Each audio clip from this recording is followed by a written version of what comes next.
The American Dream. Many people want to live the American dream, but not too many people know how it really started.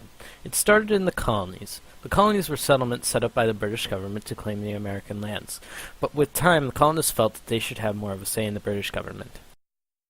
So it led to the colonists protesting British taxes and laws regarding imports and exports on goods such as cloth and tea. The colonists soon began riots in the colonies and doing terrible things such as burning buildings down and famous events such as the Boston Tea Party. The colonists eventually decided to try for their independence from Britain. They created a document named the Declaration of Independence. The Declaration had three parts. The first part being a list of natural rights that an American citizen should have. The second part being a list of grievances against King George III, who was the King of England at the time. And then lastly, a formal declaration of independence of the American people from Britain. The natural rights that are actually in the first part of the Declaration of Independence are as follows: life, liberty, and the pursuit of happiness. These are the three natural rights that the American citizens decided that every single American should have.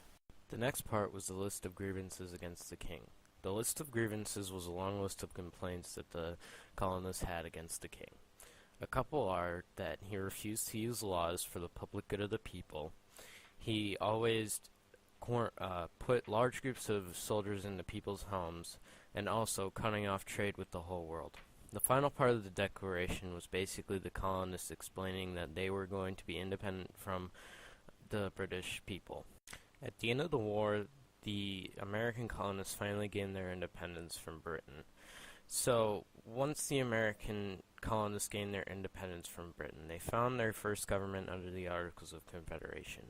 The Articles of Confederation had a lot of weaknesses, such as limited power to the government, which basically caused states to act as separate countries rather than as one united country.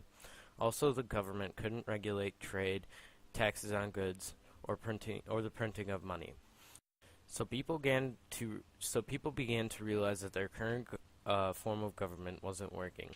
The country ended up being divided into two groups, the Federalists and the Anti-Federalists. The Anti-Federalists didn't want the government to change because they were making too much money off of it. The Federalists saw that the government wasn't working and wanted it to change. It ended up that the Federalist government won the argument and began to write the document called the Constitution to reform the U.S. government. The writers of the Constitution based on many ideas from the Enlightenment thinkers. They used their ideas of natural rights from John Locke. Locke believed that the people had certain unalienable rights that cannot be taken away.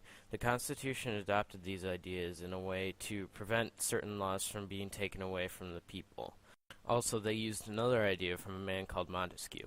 Montesquieu wanted people to always have fair say in the government, and the colonists based their way of voting.